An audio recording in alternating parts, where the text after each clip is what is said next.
কারখানা নির্মাণ করে, শিল্প কারখানা নির্মাণ করে মানুষের কর্মসংস্থানের ব্যবস্থা করা হয়, এই এলাকার মানুষকে তখন আর বিদেশে যেতে হবে না। আপনারা দুঃশাসনকে আগামী দিনে সুশাসন প্রতিষ্ঠার জন্য বাংলাদেশ জামাত ইসলামের পক্ষে আপনাদেরকে রায় দিতে হবে।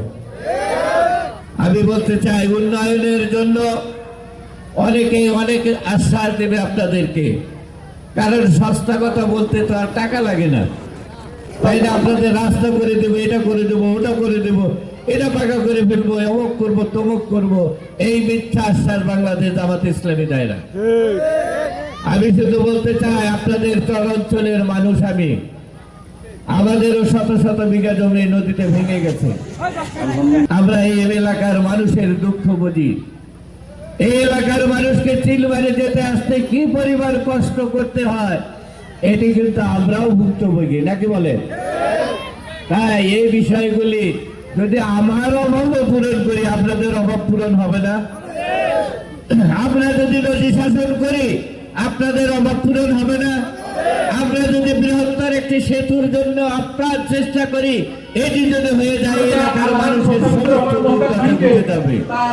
আরো একটি খুশির খবর দিতে চাই, বাংলাদেশ, আমি বিভিন্ন ভাবে জেনেছি যে এই সেতুটি যদি আমরা করতে পারি, সাথে সাথে এই সেতুর কারণে একটি রেল লাইন এসে যাবে, এবং এই রেল লাইনের কারণে আমাদের এই এলাকার উন্নয়ন তথা ভুটানের সাথে যে কানেকশন, এবং আমাদের উত্তরাঞ্চলের যে উপজেলাগুলি, জেলাগুলি এই রুটে তখন চলাচল করবে।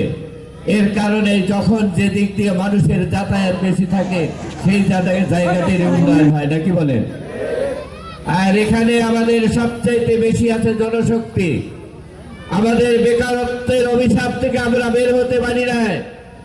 এখানেও আপনাদের অনেক সন্তান আছে যারা শেষে বাধ্য হন নিজের জমি বিক্রি করে বিদেশে পাঠিয়ে দিতে। কিন্তু যদি তাদের কর্মসংস্থান সৃষ্টি করা হয়, তাদের যদি সুনির্দিষ্ট কাজের ব্যবস্থা করা হয়, এই ছেলেগুলিকে বিদেশে যেতে হয় না।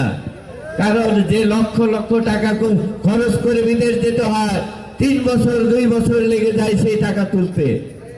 আর তার ভিতরে যদি একটি দুর্ঘটনা ঘটে, সেই ফ্যামিলিটা সমূলে ধ্বংস হয়ে যায়।